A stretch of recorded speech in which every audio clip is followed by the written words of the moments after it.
Ok, ça tourne pour toi mon gars.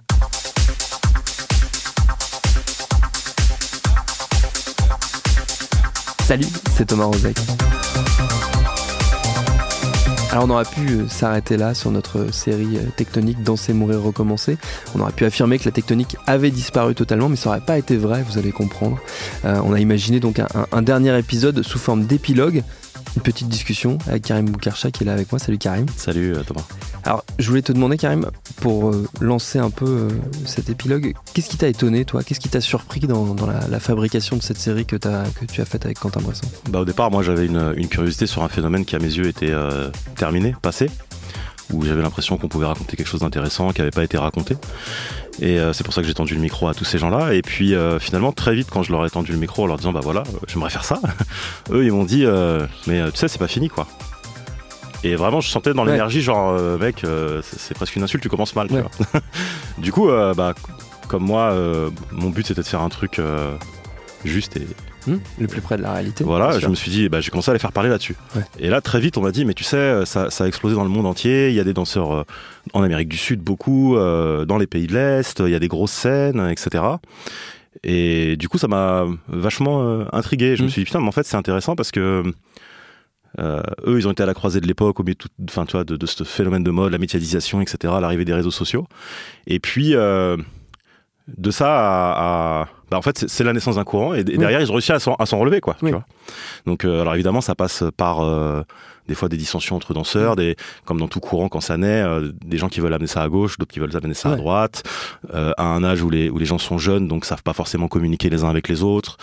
Voilà, donc du coup, moi, c'est ça qui m'a étonné, c'est qu'en fait, j'ai découvert qu'il restait beaucoup de danseurs électro. Et qu'en fait, la tectonique avait donné naissance à la danse électro, même si les danseurs électro ont mis du temps à quelque part reconnaître cet héritage. En fait, exactement. Et tout part de quelque chose qui est assez inédit, en fait. C'est que la tectonique, donc, comme le dit le raconte notre série, naît au Métropolis, est à la base une soirée et donc une marque déposée. Et quand les journalistes, en fait, s'intéressent à ce phénomène, c'est les journalistes en fait qui appellent ça la tectonique. Oui. Et d'un coup, aussi bien les gens qui sont au Métropolis et compagnie se retrouvent à être appelés les danseurs tectoniques, et en parallèle de ça, tous les gens qui dansent dans d'autres clubs électro de l'époque, on leur dit vous faites de la tectonique. Et en fait, tout cela, ils sont pas d'accord avec cette appellation, et surtout, ils sont super pas d'accord d'être représentés par une marque. C'est vrai que le truc devenait tout le côté tectonique, le courant que eux essayaient de développer, vu qu'il y avait tout un courant un peu plus jeune qui ne rentrait pas en boîte, qui s'en était accaparé, ne se reconnaissait pas du tout avec ce qui se passe et voilà, qui n'était pas du tout en adéquation avec ce qui se passait. Pour quelqu'un qui connaît pas, la tectonique c'est une marque et la danse électro c'est une danse. Donc en gros c'est comme si tu allais voir quelqu'un qui danse le hip-hop et tu lui dis excuse-moi, tu danses le Nike toi? Ah, je reconnais ça, j'ai vu dans la pub Nike là, c'est du Nike ça, cette danse. Je me rappelle très bien, il y a eu un message qui a tourné, etc., entre danseurs tous un peu connus, qui disaient bon, comment on appelle cette danse? Nous on l'a appelée Milky Way. Il y avait le côté un peu plus urbain, etc., qui disait c'est de l'électro ce qu'on danse. Danse électro, pourquoi vous voulez appeler le truc Donc du coup ça a tellement bégayé sur le nom qu'on a dit c'est bon, ça s'appelle danse électro et tout le monde va l'appeler comme ça. Du coup, ça crée une fracture, et cette fracture, elle est d'autant plus marquée par le fait que d'un côté, au Métropolis, c'est un style d'électro et un style de population, et de l'autre, c'est un autre style qui est plus, on va dire, souvent c'est plus des gens de banlieue, c'est aussi des gens qui rentrent pas en boîte, alors soit parce qu'ils sont de banlieue ou de quartier, ou alors soit parce qu'ils sont trop jeunes. Et donc du coup, d'un seul coup, c'est hyper étrange et peut-être même un peu injuste pour bizarrement les danseurs du Métropolis qui commençaient en plus à avoir beaucoup de lumière, c'est qu'ils sont jugés par les danseurs quelque part de rue comme le mainstream. Sauf que quand tu fais parler l'autre côté, eux ils te disent mais nous on n'a pas choisi d'être le mainstream. Et d'ailleurs la notion d'underground elle était vraiment particulière parce que pour les gens du Métropolis à la base c'est eux l'underground, vu que c'est eux qui ont fait d'être le truc là-bas sans rien demander à personne au pont de Rungis. Du coup en fait d'après moi ce que je retire de mes discussions avec les danseurs d'aujourd'hui c'est qu'il y a eu une forme d'incompréhension, et donc quand la tectonique avec la médiatisation est devenue on va dire un peu dossier tu vois, ça a augmenté la fracture. Et donc du coup, pendant très longtemps, on a des danseurs qui nous le disent, qui se sont défendus de cette étiquette tectonique. Là, ouais. Alors qu'au fond, quand tu creuses un peu avec eux, tu te rends compte que ils reconnaissent plein de mouvements de cette danse, ils reconnaissent, voilà. L'autre événement qui fait survivre et qui presque même sauve le mouvement de la danse électro, c'est un battle de danse, une compétition organisée par 3 figures du mouvement hip-hop, qui sont Yuval, Steady et Axon, qui crée un événement où les danseurs peuvent venir se confronter. Donc en fait, ils prennent un peu les codes du hip-hop, comme eux en organisaient des contests comme ça dans le hip-hop, et ils disent aux danseurs électro, venez danser dans ce genre de compétition, etc.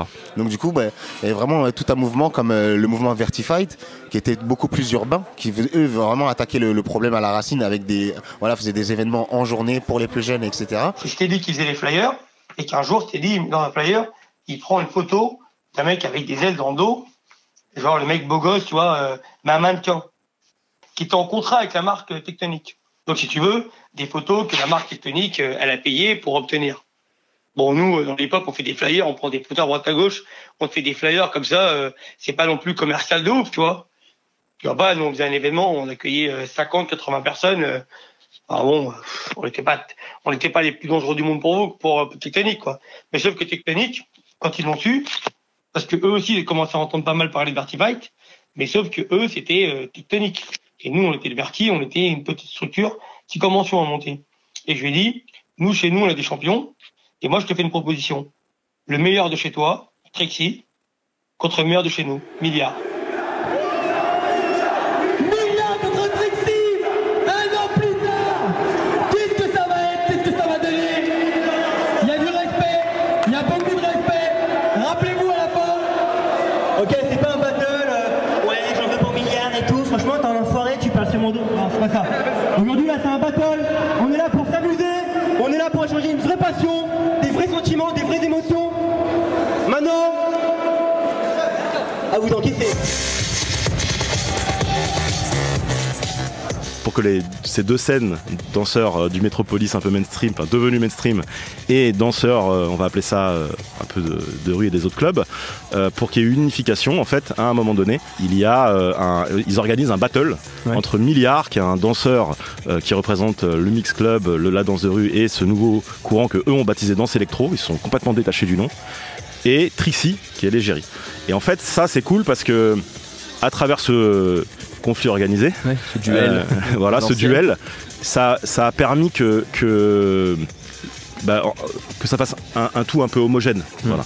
Par contre, ce qui est un truc qui est super important, c'est que à la fin de la mode tectonique, il y a plein de danseurs qui étaient notamment des danseurs du Métropolis qui vont au Vertified et qui se reconnaissent pas dans les valeurs du duel, du défi, qui sont vraiment propres en général, en tout cas qui sont très forts dans le mouvement hip-hop. Parce qu'en fait, moi, j'ai toujours été très timide et réservée et j'ai jamais, en fait, parce que je trouvais que ça avait un côté vraiment. C'est pas que c'était agressif. Pour ma part, je le ressentais un peu comme ça, parce que c'était vraiment le battle, mais le pur battle hip-hop où on donne sa rage, son truc, son machin, et chanter moins de partage en fait. Et puis eux, aussi, il faut voir qu'ils étaient dans un environnement où ils dansaient pour danser, tu vois. Au mieux, c'était à l'applaudimètre vite fait, tu vois, machin. Mais voilà, mais en fait, c'est vrai que quand le Vertified arrive, t'as tous ces danseurs de rue qui ont pas la lumière, beaucoup moins de lumière que les autres, qui aussi les attendent au tournant, et ils ont envie de les tester, quoi, tu vois. Donc en fait, dans cette rivalité, je pense que ça leur a permis de se trouver. C'est ça qui est important à retenir, parce que aujourd'hui, ce qui moi j'ai beaucoup apprécié, c'est que j'ai senti en fait que des gens qui étaient juste liés par l'amour de la danse, et finalement par les mêmes valeurs. Même s'il a fallu qu'ils se testent un peu, qu'ils se chamaillent un peu, et puis bon, faut pas perdre de vue que tous ces gens-là, à cette époque-là, les plus âgés ont peut-être 20-22 et les plus petits ont 13-14, tu vois. Donc faut vraiment remettre ça en perspective. Et donc eux, voilà, c'est la genèse de ce que va devenir le courant aujourd'hui. Tous ces gens-là ont continué de danser. Pour beaucoup, sont devenus des gens qu'on retrouve dans des films, dans des comédies musicales, dans des spectacles, dans des pubs. L'autre élément important sur le Vertified, c'est que cette danse vient des clubs. Et dès qu'il y a eu cette compétition, qui était régulière, ça les a forcés à développer leur danse. Chaque semaine, il y avait beaucoup d'évolutions, donc si t'arrivais et que t'étais pas prêt, t'étais en galère parce que tout le monde te disait que t'étais nul. Donc en fait, du coup, ça a vraiment été un incubateur, et je pense qu'ils doivent beaucoup à Steady, Yuval et Axon, et d'ailleurs ils le reconnaissent. Et donc il y a un passage de relais qui est aussi intéressant entre une danse hip-hop qui commençait à devenir mature avec pas mal maintenant d'expérience et une danse naissante. Parce que la danse électro, ce que j'ai entendu chez les gens qui m'ont parlé de ça, c'est que finalement cette nouvelle génération, elle aurait très bien pu accéder juste au hip-hop et pas aller dans la danse, pas créer quelque chose de nouveau ou laisser la tectonique mourir et aller dans autre part, dans un autre courant. Et en fait, ils ont tous été, ils ont senti qu'il y avait un truc du futur. C'est-à-dire là, il y a la place pour nous d'exister dans quelque chose de nouveau et pas d'aller dans des codes anciens, etc. Et aussi avec une autre énergie.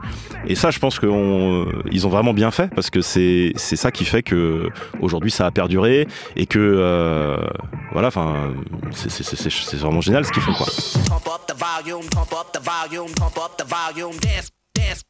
qu'il faut pas perdre enfin, ce qu'il faut remettre en perspective aussi, c'est que donc cette compétition de Vertifight au départ est très locale et puis d'année en année elle grandit. Donc il y a des championnats de France, des championnats du monde et puis tout est filmé par les différents activistes de ce mouvement-là. Et c'est ça qui donc les vidéos vont sur les réseaux sociaux, sur YouTube, etc. Et là, d'un seul coup, c'est ça qui fait que dans le monde entier, plein d'autres mecs se disent c'est pas terminé, moi aussi je peux écrire quelque chose là-dessus. Et il est pas rare que des danseurs que j'ai rencontrés qui dansent aujourd'hui me disent putain, on me parle encore de vidéos que j'ai fait quand j'avais 14 ans au Mexique. On me reconnaît dans la rue, on me dit ah c'est toi dans la vidéo avec machin, etc. Tu vois. Ça boucle un peu l'histoire de la tectonique qui elle-même a bénéficié de tout ça. Toi t'es retourné voir Karim les différents danseurs, les grands personnages de notre histoire pour leur demander, surtout leur poser une question assez importante qui est celle avec laquelle on a commencé nos discussions. Qu'est-ce qu'ils ont retenu eux de ce mouvement ? Alors pour les gens du milieu, enfin du Métropolis et vraiment du milieu tectonique, à la fois c'est vraiment en fait c'est très partagé parce que d'un côté c'était vraiment une aventure extraordinaire. Unique, tu vois, c'est rare de faire partie de quelque chose qui naît, d'avoir conscience de rien et ça à un âge en plus où tu découvres un peu la vie, quoi, tu vois. Et de l'autre côté, il y a une grosse amertume parce que en fait c'est comme un peu le hip-hop auparavant, etc. C'est que une fois que tu perds cette innocence des tout débuts, il faut que la culture se développe, donc tu passes à un âge adulte, toi aussi tu grandis. Et là, forcément, ça devient un peu plus laborieux, c'est un peu moins porté par la magie des choses. Et donc, du coup, ça peut créer des fois des gens qui... Moi, il y a eu, je pense qu'on le ressent dans les témoignages, il y a de la tristesse dans beaucoup des témoignages, et aussi un profond sentiment d'incompréhension. J'avais encore ce matin, donc il a été diffusé hier, le numéro 3, qui parle surtout du mépris autour de la tectonique, comment ça a déclenché des haines. Et ce matin, j'avais au téléphone, à l'aube, Trixie qui m'appelle pour me dire qu'il avait écouté, il les a écoutés avec son père en plus, etc. Et il me disait, putain, ça m'a vraiment touché de me rappeler à quel point, en fait, c'est vrai qu'on a déclenché quelque chose de haineux.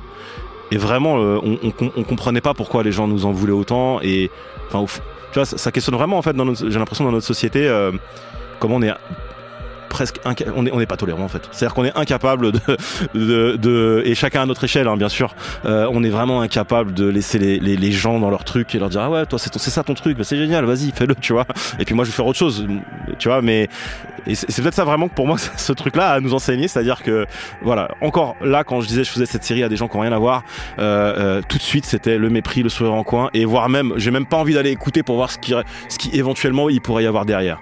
Par contre, de l'autre côté, il y a un truc qui est vraiment cool, c'est que les gens qui l'ont écouté, je reçois énormément de messages de gens qui me disent putain, j'aurais jamais pensé que derrière ça il y avait ça, et c'est vraiment cool, et je me sens un peu con d'avoir pensé de cette manière-là. Du coup, je suis content d'avoir fait ce truc, et je suis surtout hyper content d'avoir rencontré tous ces gens, ceux du passé, mais aussi et beaucoup ceux d'aujourd'hui, parce que c'est des passionnés, quoi. Et moi je trouve qu'on a besoin dans notre société de gens qui font pour faire, qui vivent, quoi. Mais c'était ça qui était bien avec la tectonique, c'est qu'on n'était pas comme tout le monde. C'était un truc de fou. On avait notre musique, notre club, notre façon de s'habiller et notre danse. Mais qu'est-ce que tu voulais de plus ? C'était une famille. Et je pense qu'on a tout niqué. Tout est parti en cacahuète à cause de trop grand, vouloir trop grand, trop vite peut-être, à cause de TF1 et de vouloir faire commercial absolument avec ça, alors qu'on n'aurait pas dû. Je pense que ce qui nous a poussé en avant tout au début, c'est l'underground. Le fait de rester entre nous, et je suis sûr que si on était resté entre nous à faire des soirées comme ça, on aurait pu attirer un plus large public, mais tout en restant une famille. Et pas en allant faire des clips de Laurie ou des trucs qui nous ont perdus. Ce que je retiens, c'est que c'est un crève-cœur parce que pour moi, c'est pas fini. Pour moi, il y a une histoire qui est pas écrite aujourd'hui, qui est encore trop floue dans l'esprit. Franchement, c'était très marquant puisqu'on a vécu quelque chose qui était une unité totale, si tu veux. Pour en revenir, tu me parlais des gens de banlieue. Moi, je me souviens qu'il y avait des gens qui étaient pro rap et tout. Ils faisaient une soirée au Métropolis. Vous voyez comment ça se passait, qu'on pouvait parler à tout le monde, que tu pouvais parler aussi facilement aux filles, à tout le monde, une ambiance au bon enfant. Ils arrivaient, c'était un survêt, la semaine prochaine, ils étaient habillés comme nous, quoi. Tout le monde a une période dans sa vie où il se dit putain, c'était vraiment mieux avant, quoi. Je pense pas qu'on a perdu cette chose-là dans la communauté, intérieurement parlant. Je pense que cette culture et cette valeur, elle s'est transmise à travers le monde entier. Indépendamment de nous, il n'y a pas eu besoin de parler. Et aujourd'hui, tu peux aller en Russie, au Brésil, tu vas avoir des danseurs électro, tu vas avoir le même feeling. C'est pas un milieu qui est fermé du tout, quoi.